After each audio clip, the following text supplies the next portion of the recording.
driving down that mountain road, coming down the switchbacks, approaching Kenji, and you get these little visions of the temple as you go around the switchbacks, and it was just this incredible feeling of coming home, which I think all of us have experienced, and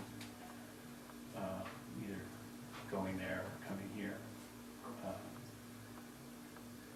We arrived there and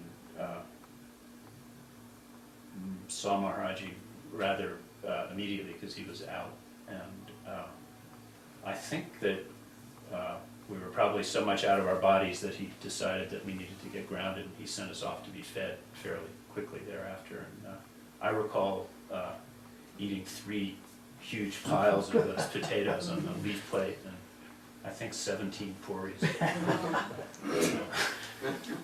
Finally got me back into the body again.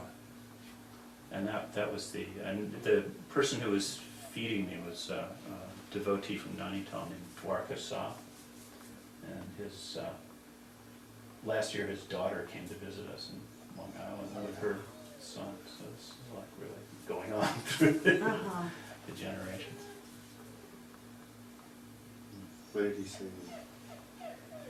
He asked about our families, and I remember him looking at my sweater and asking, like about our clothing and stuff. It was, yeah, kept that sweater.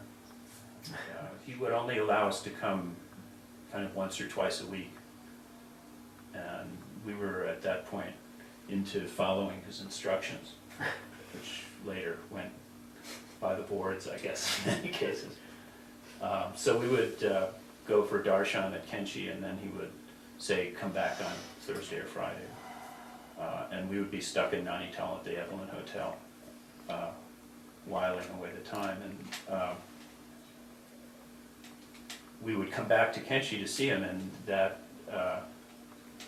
there were things that he said to us usually at that point, which made it very clear that he had been watching every move we'd made during the time we hadn't seen. For instance, we'd been out on a boat in the lake in Nainital on one of those boat rides, and he asked us what we were doing. And he said, boating? And we happened to have been smoking something out on the boat, and he mentioned that in one form or another rather quickly, and we were feeling a little embarrassed about that. And then he said, you were looking at pictures? And we had stopped at the photo store where the photo wall had the photos of Maharaji, and been looking at that. And then he said, of me?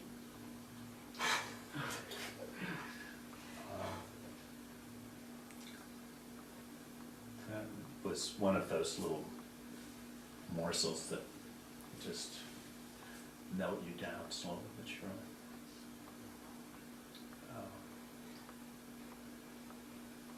One day I walked on my own and got there, I guess before the bus, because no one else was around, and Maharaji was just sitting out. And I went and sat in front of him, and he was just kind of looking off, and I was sitting below him, and he was up at the tucket, he looked down at me and opened his eyes and looked right in my eyes. And I felt this, like a discharge of blue electricity, and his eyes seemed to me to be bright, bright electric blue. And I looked into his eyes until I couldn't stay with it. And I started to go out or something, and he stopped it before I dissolved, I guess. Then another time I was coming into the ashram, and I think off the bus, and I was walking in, and we often were shunted off to the back of the ashram to stew for the day. And But this time, he was coming out of his office and I was walking into the ashram and I almost knocked him over because he was coming around a corner. And I was so surprised I didn't know what to think. And he said in very clear English, "Better sit down." This is after we had been laboring for months through translators who we later discovered were translating very freely with great inaccuracies. So, what to do?